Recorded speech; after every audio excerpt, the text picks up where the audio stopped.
যখন মাইয়েতকে কবরে শোয়ানো হয় তখন সে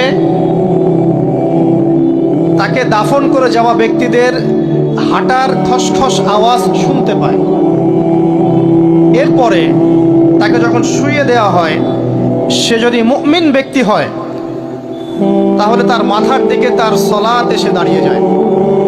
দুনিয়াতে আপনি যে নামাজগুলো পড়েছেন, আমি যে নামাজগুলো পড়ছি, এগুলো মাথার দিকে দাঁড়িয়ে যায়। ডান দিকে চলে আসে তার সওম মানে কি? রোজা।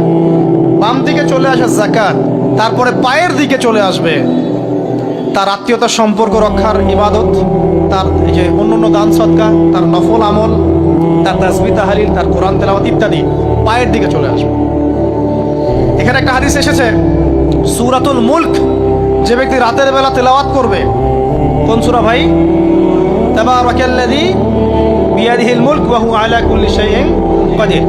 এই সূরা যে ব্যক্তি রাতের বেলা করে তেলাওয়াত করবে, ইনশাআল্লাহ সূরা মুলকও কবরে তার সাথে থাকবে এবং কবর আযাব থেকে সূরা মুলক তাকে বাঁচাবে ইনশাআল্লাহ। আমি বুঝাচ্ছি যে কি অবস্থাটা হবে। এবার দুজন ফেরেশতা মাথার দিক থেকে আসবেন, আসতে চাইবেন, সালাত বলবে এখান দিয়ে আসা যাবে না, এদিক দিয়ে আসা যাবে না। ডান দিক দিয়ে আসতে চাইবেন, এদিক দিয়ে আসা যাবে না। বাম দিক দিয়ে আসতে চাইবেন, যাকাত বলবে এদিক দিয়ে আসা যাবে না। পায়ের দিক দিয়ে আসতে চাইবেন, আমলগুলো বলবে এদিক দিয়ে আসা যাবে না। তারপরেও তারা আসবেন, চোখগুলো হবে নীল এবং কালো বর্ণের, নীলাপ চোখের, কালো। মুনকার নাকি? উঠে বসিয়ে দেওয়া হবে। এবার তিনটা প্রশ্ন। প্রথমে প্রশ্ন হচ্ছে কি, মান রব, তোমার রবকে? তখন মুমিন বান্দা বুক ফুলিয়ে বলবে রব্বি আল্লাহ, আমার রবকে আল্লাহ। পৃথিবীতে যে ব্যক্তি আল্লাহর সাথে শিরিক করে নাই, আল্লাহর তাওহীদের উপর থেকেছে এবং তার উপরে মৃত্যুবরণ করেছে, ইনশাআল্লাহ সে ব্যক্তি এর উত্তর নির্দ্বিধায় দিতে পারবে ইনশাআল্লাহ।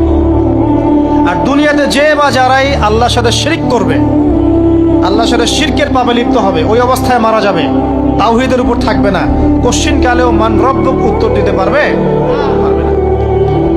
তারপরে প্রশ্ন হয়ে যাবে মা দীনুক, তোমার দিন কি ছিল? মুমিন বান্দা উত্তর দিবে কি? দিন ইয়ান ইসলাম, আমার দিন ছিল ইসলাম।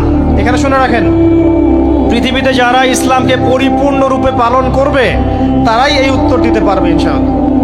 যারা ইসলামকে ঠাট্টা বিদ্রুপের হাসি তামাশার পাত্র বানিয়েছে, মন চাইলে কিছু করি, মন চাইলে কিছু করি না, সহজগুলো একটু আমল করি, বাকি কিছুর আমল ধারি না, হ্যাঁ, নামাজ পড়ি, সুদ ছাড়তে পারি না, ঠিক আছে, বছর বছর ওমরা করি, এদিকে ঘুষ দুর্নীতি ছাড়তে পারি না, ইসলামকে ঠাট্টা তামাশার পাত্র বানিয়েছে, এরা কোশ্চিন কালে উত্তর দিতে পারবে না মা দীনুক।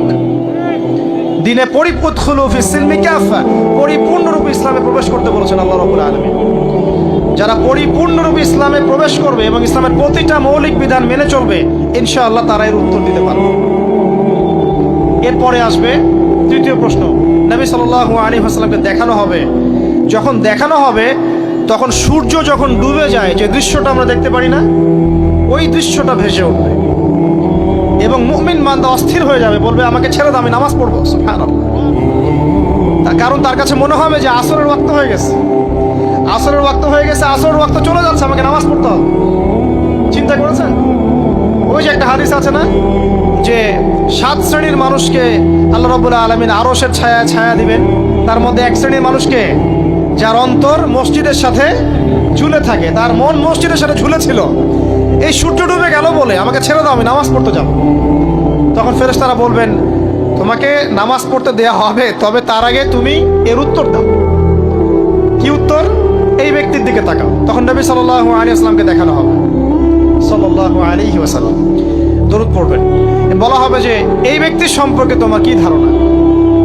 মান হাযা রাজুলু বুইসা ফীকুম, এই ব্যক্তি কে, যাকে তোমাদের কাছে পাঠানো হয়েছিল? মুমিন ব্যক্তি নির্দ্বিধায় বলে দিবে যে তিনি হচ্ছেন আমার নবী মুহাম্মদুর রাসূলুল্লাহ সাল্লাল্লাহু আলাইহি ওয়াসাল্লাম। দেখুন, পৃথিবীতে যে বা যারাই নবী সাল্লাল্লাহু আলাইহি ওয়াসাল্লামের সুন্নতের উপর আমল করবে, ইনশাআল্লাহ সে তার উত্তর দিতে পারবে। দুনিয়াতে যারা নবীর সুন্নতের 5 পয়সা পরোয়া করছে না, তার আদর্শের 5 পয়সা দাম দিচ্ছে না, তারা কোশ্চিন কালে উত্তর দিতে পারবে না। নাম হতে পারে আব্দুর রহমান, আব্দুর রহিম, নবীর সুন্নতের ধার ধারে না, তারা উত্তর দিতে পারবে না। নবীর সুন্নতের গুরুত্ব কত গভীর, এটা আমাদেরকে এখান থেকে বুঝতে হবে। তাই প্রিয় যুবক ভাইরা, মুসলিম ভাইরা, আমাদের জীবনটাকে নবীর আদর্শ এবং সুন্নতে ঢেলে সাজাতে হবে। সকাল থেকে সন্ধ্যা পর্যন্ত প্রতিটা কাজ করবো কার তরিকায়? রাসূলের তরিকা। নামাজ পড়বো তার তরিকায়, রোজা, সিয়াম, হজ, জাকাত, আমল, মুআমালাত, আখলাক সব কার তরিকায়? নবী সাল্লাল্লাহু আলাইহি ওয়াসাল্লামের তরিকা অনুযায়ী ইনশাআল্লাহ। আল্লাহ পাক তৌফিক এনায়েত করুন, আমিন। এবার ফেরেশতা দুজন জিজ্ঞাসা করবেন অবাক হয়ে যে তুমি কিভাবে এটা জানলে? তুমি কিভাবে এই তিনটা প্রশ্নের উত্তর দিতে পারলে? কারণ বেশিরভাগ মানুষ তো উত্তর দিতে পারবে না, বেশিরভাগ মানুষই এই উত্তর দিতে পারবে না। কারণ কিয়ামতের মাঠে 1999 জন মানুষ জাহান্নামে যাবে। নাউজুবিল্লাহ। তো এটা কঠিন পরীক্ষা। আল্লাহ রাসূল সাল্লাল্লাহু আলাইহি ওয়াসাল্লাম বলেছেন যে নিশ্চয়ই তোমাদেরকে এখানে পরীক্ষায় ফেলা হবে, আর তোমরা যদি এই পরীক্ষা জেনে তোমাদের মৃতদেরকে দাফন করা থেকে বিরত না থাকতে, তাহলে আমি তোমাদেরকে শুনিয়ে দিতাম কবরে কেমন পরীক্ষা হয়। মানে যদি আমরা শুনতে পারতাম যে কবরে কেমন পরীক্ষা হয়, আমরা ভয়ে আমাদের মৃতদেরকে দাফন পর্যন্ত করতাম না। এটা নবীজি বলছেন সাল্লাল্লাহু আলাইহি ওয়াসাল্লাম। তাকে জিজ্ঞাসা করা হবে যে তুমি কিভাবে জানলে এটা? বেশিরভাগ মানুষ তো পারে না উত্তর দিতে।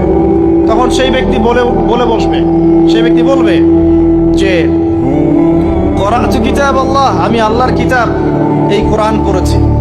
মুমিন বলবে আমি আল্লাহর কোরআন পড়েছি, ফাআমানতু বিহি, আমি এর উপর ঈমান এনেছিলাম, ওয়া সাদ্দাকতু, এবং সত্যায়ন করেছিলাম। সুবহানাল্লাহ। অতএব দুনিয়াতে যারা দিনের জ্ঞান অর্জন করছে না, কোরআন পড়ছে না, হাদিস পড়ছে না, পড়াশোনার চেষ্টা করছে না, জানার চেষ্টা করছে না, কবরে পাওয়া ডিফিকাল্ট আছে। এটা একটা অন্যতম প্রশ্ন। আমরা কিন্তু মনে করি তিনটা প্রশ্ন হচ্ছে, আসলে প্রশ্ন হচ্ছে কয়টা? 4টা। তিনটার পরে আরো একটা এক্সট্রা। কিভাবে জানলে? তখন উত্তর দিচ্ছে আমি আল্লাহর কিতাব পড়েছি, ঈমান এনেছি,